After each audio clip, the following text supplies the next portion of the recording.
നമസ്കാരം, ആതിര മിസ് ആണ് കേട്ടോ. അപ്പൊ നമ്മളെ എക്സാം ഇതാ ഇവിടെ എത്താറായി. അപ്പൊ നമുക്ക് ഒരുപാട് കാര്യങ്ങൾ പഠിക്കാനുണ്ട് അല്ലേ. മലയാളല്ലേ, അത് ലാസ്റ്റ് പഠിക്കുക, എക്സാമിന് തലേന്ന് പഠിക്കാനൊക്കെ വെച്ച് നിൽക്കുന്നവരായിരിക്കും. അത് പൊട്ടത്തരാണ് കേട്ടോ. മലയാളം ഇനി ടഫ് ആയിട്ടായിരിക്കും നിങ്ങൾക്ക് എക്സാമും കാര്യങ്ങളൊക്കെ ഉണ്ടായിരിക്കുക. അപ്പൊ നിങ്ങളെ ഹെൽപ്പ് ചെയ്യാനാണ് മിസ് വന്നിരിക്കുന്നത്.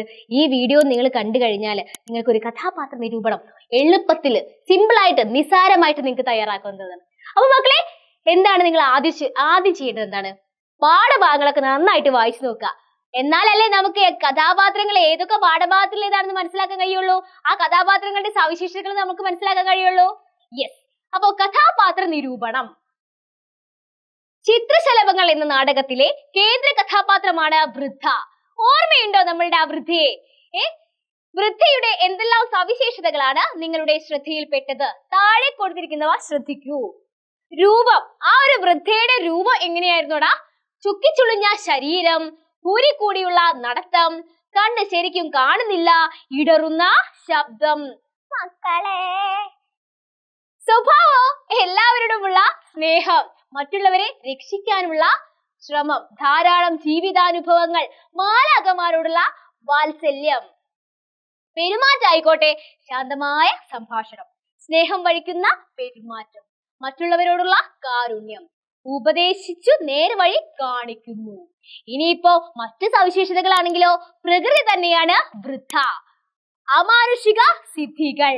ഇതെല്ലാം വെച്ചുകൊണ്ട് ഒരു കഥാപാത്ര നിരൂപണം എഴുതുക. നമുക്ക് നോക്കിയാലോ. യെസ്. ഇവയൊക്കെ ഉൾപ്പെടുത്തി കഥാപാത്ര നിരൂപണം തയ്യാറാക്കൂ. സിമ്പിൾ ആയിട്ട് തയ്യാറാക്കാൻ പറ്റൂ അല്ലെ. പ്രകൃതിയുടെ പ്രതിരൂപമാണ് ചിത്രശലഭങ്ങൾ എന്ന നാടകത്തിലെ വൃദ്ധ അഥവാ മുത്തശ്ശി എന്ന് വിളിക്കപ്പെടുന്ന കഥാപാത്രം. സർവം സഹയായ ഒരു മുത്തശ്ശിയുടെ രൂപവും പെരുമാറ്റവുമാണ് അവർക്ക്. വളരെ പ്രായമായ അവരുടെ ശരീരമെല്ലാം ചുക്കിച്ചുളിഞ്ഞതാണ്. കൂരുള്ളതിനാൽ വടിയും കുത്തിയാണ് അവരുടെ നടത്തം.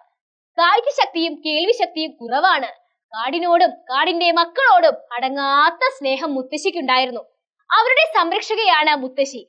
കാട്ടിൽ കയറി ആരും അപകടത്തിൽപ്പെടരുതെന്ന് മുത്തശ്ശി ആഗ്രഹിക്കുന്നു. അതുകൊണ്ടാണ് ശലഭങ്ങളുടെ പിന്നാലെ പോയ മാലാഖമാരെ അതിൽ നിന്ന് പിന്തിരിപ്പിക്കാൻ അവർ ശ്രമിക്കുന്നത്. സ്വന്തം ജീവിതാനുഭവങ്ങളിൽ നിന്ന് ഉൾക്കൊണ്ട് പാഠങ്ങൾ അവർ മാലാഖമാർക്ക് പകർന്നു നൽകുന്നു. സ്വന്തം മക്കളോടെന്ന പോലുള്ള വാത്സല്യമായിരുന്നു മുത്തശ്ശിക്ക് മാലാഖമാരോടുണ്ടായിരുന്നത്. ധാരാളം അമാനുഷിക സിദ്ധികളുള്ള ഈ വൃദ്ധ കാടിന്റെ അമ്മയാണ്. മനുഷ്യനും പ്രകൃതിയും തമ്മിലുള്ള അഭേദ്യമായ ബന്ധം വൃദ്ധ നമ്മെ ഓർമ്മിപ്പിക്കുന്നു. നമുക്കൊരു കഥാപാത്ര നിരൂപണം തയ്യാറാക്കണമെങ്കിലേ മിസ് ആദ്യം പറഞ്ഞ പോലെ എല്ലാ പാഠഭാഗത്തിനെ കുറിച്ചൊരു വ്യക്തമായിട്ട് ധാരണ ഉണ്ടായിരിക്കണ്ടേ. അതിനെന്താ ചെയ്യേണ്ടത്? നന്നായിട്ട് പാഠഭാഗങ്ങളൊക്കെ വായിക്കുക. അതല്ലാതെ വേറെ വഴിയില്ല. അപ്പം നിങ്ങൾ സെറ്റാക്കി പഠിച്ചവരാണെന്ന് മിസ്സിന് അറിയാം. കാരണം മിസ് ഏത് പാഠം എടുക്കുമ്പോഴും നിങ്ങളോട് എന്താ പറയുന്നത്? ആ ഒരു പാഠം മിസ്സിന്റെ ക്ലാസ്സോട് കൂടി നിങ്ങൾ പഠിച്ചിരിക്കണം. അതുകൊണ്ടാണ് മിസ് എല്ലാ കാര്യങ്ങളും വ്യക്തമായിട്ട് പറഞ്ഞു തരാറുള്ളത്.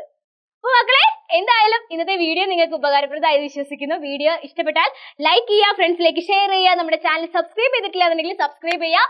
അടുത്ത ദിവസം അടുത്ത വീഡിയോ ആയിട്ട് വരുന്നതായിരിക്കും. അതുവരേക്കും മക്കളെ, ബൈ.